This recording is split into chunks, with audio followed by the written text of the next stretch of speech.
think the first day we ever rolled film on Jane Fonda, I woke up that morning and I thought, wow, we're doing it. It's just a hair and makeup test, but it'll be the first time Jane's been in front of a camera in 14, 15 years. I'm so excited. This is the first time. And we started lighting, and I remember Jane walked in, and I was very nervous about how this was all going to go. And the first thing that came to my mouth, I didn't know what else to say, but... Well, he said, "Welcome back, Miss Fonda." It just made me cry. It was very touching. all the crew just dropped what they were doing, turned around, and we all just sort of applauded her.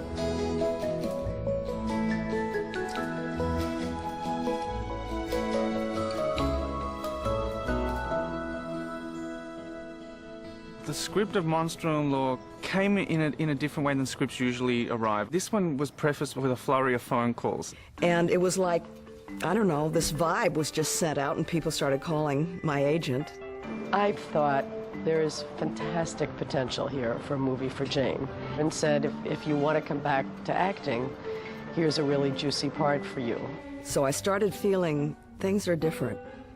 How would it be if I went back to this profession that I was in for so long? I heard Jennifer was interested in it. They were like, Jane Fonda might be interested to do this, and I was like, that would be really cool. After they said her name, I couldn't picture anybody else. I didn't want to do it with anybody else. It was just perfect. Then Jane read it again and said, I'm for it. Up until then, I really hadn't wanted to go back to work or thought about it. And I think she kind of wanted to know who the kid was that was going to direct her.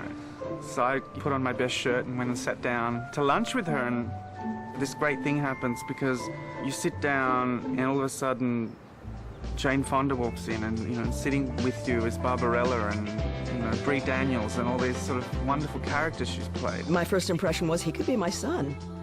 I've never worked with a director who could be my son.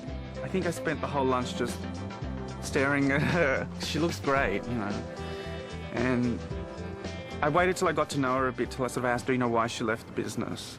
I don't know, I was just sort of, the joy had gone out of it. I was living out of my head, and I had a feeling it would be different now, but so different. I've never played a character like Viola. Congratulations. We meet Viola in crisis at the beginning of the film. Her show's just been cancelled, of which she's been anchor of for some 20-odd years. I've been replaced? Oh, shit! And that just sends her over the edge. And while what she does is completely inexcusable, she's so outrageous that you sort of forgive her and kind of like go along with her because she's just so terrible. I'm sorry, I thought it was air freshener.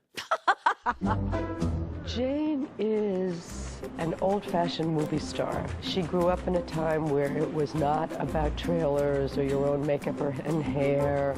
I walked into my trailer the first day and it was like, who's my roommate?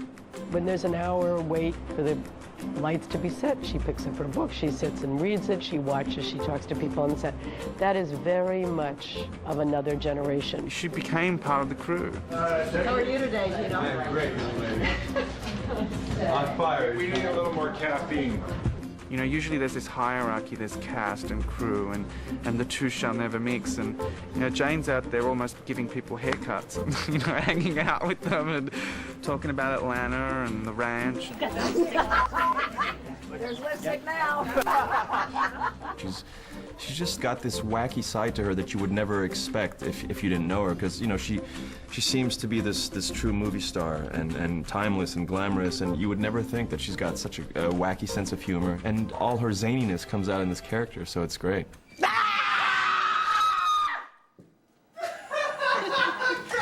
To be able to work with an actress of her legendary status was, for me, going to be very exciting. She brought so much to every single one, and because we had a certain sort of chemistry where we pushed each other, and that's exactly what we needed to make this movie work. Ruby!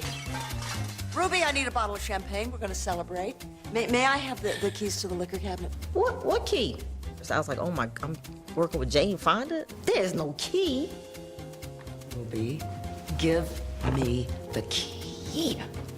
You sure they want me? And it's like, yeah, they want you. I was like, all right. So But first day one, she made me feel really comfortable. Ruby, give me the key. You want to take this outside? She only made me kiss her feet twice. Why don't you fix your hair? You're like a damn cockatoo. She's nuts. All right, okay, no nuts. The way she does things, for me, that made me love her so much and that made me respect her so much is that there's no halfway, it's like 1,000,000%. Can we do it one more time? I forgot to put the almonds in before. I've enjoyed it a lot, especially during the extremely physical stuff, the fights. Don't touch me, slut.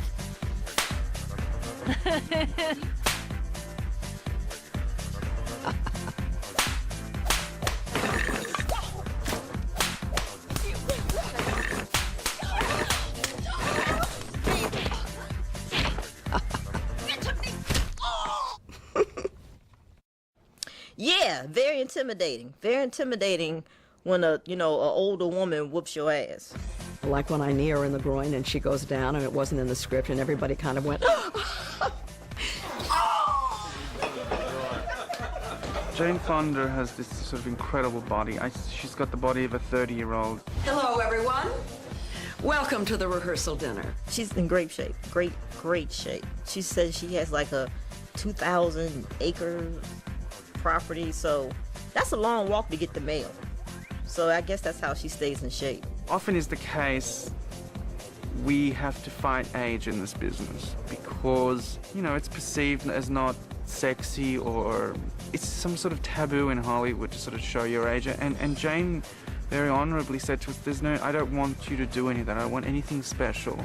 I want you to film me as a character. And that was really fantastic. She was the real thing. I felt like you don't go any higher after that. When I checked into the Peninsula Hotel, I'm out in the car going to work the first day, and up on a balcony in the front is Jane Fonda saying, "Welcome!" That's goosebump time. It feels like a privilege to be in this movie, just to be part of her big comeback. I mean, she's a real, this is serious. This is Jane Fonda. She hasn't skipped a beat in 14, 15 years that she's been away from this business. 3, 2, 1. That was very nice. I don't think I've ever had so much fun on a film in the 50 films that I've done. I didn't expect it. I didn't think I was going to be this ready to go back to work. This joy has come back into creation. And I'm just glad that this movie, my first after 15 years, is not dour and is not serious, but is like outrageously over the top. And I've missed her. I like being over the top.